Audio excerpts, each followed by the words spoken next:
I've been employed with Orange County Fire Rescue as a firefighter paramedic for 17 years. My husband is also a firefighter and has 24 years of service with Orange County. I have always wanted to serve people and be of help to others, which is what drove me to this career. On July 28th, my husband and I found out the mayor of Orange County decided to impose a mandatory vaccine requirement for all 8,000 plus Orange County non-union and union employees. The current deadline for compliance is September 30th, or employees face termination.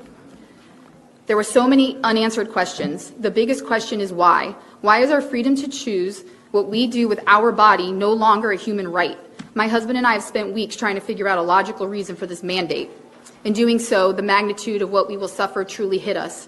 If this mandate continues, not only will we lose our freedom of choice, but we will lose our jobs and our livelihood. My husband and I have been productive members of society since we began working as teenagers. We want to keep our jobs. We want to remain productive. We want to serve our Orange County citizens. We want to continue supporting our families, being able to feed our children, maintain our health care, avoid foreclosing on our home, and secure our retirement. No one should be forced to have to choose between their beliefs and their bodily autonomy or their job, and risk losing everything that they ever worked for in life to be left with no way to survive. If the reasoning behind this mandate is to help employees and protect employees, then why are we being forced into a fate that will be far worse than contracting and recovering from COVID? As the governor stated, my husband and I both had COVID. We fared well, we recovered, we got back to work.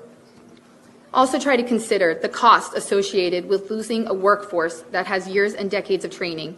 It would take years to replace. Who will be left to answer 911 calls and respond to the sick and the injured? Losing potentially hundreds of firefighters will directly affect the safety of our citizens and our community. But this mandate is not stopped. It won't be just the unvaccinated that are affected. Soon the vaccinated will require boosters, and mandates will have to be revisited possibly every 3 to 6 months, and firefighters and Orange County employees will possibly be faced with termination once again. Once we give up our rights to choose, where will it end? This is why we will fight this mandate, and will fight for our freedoms. Lastly,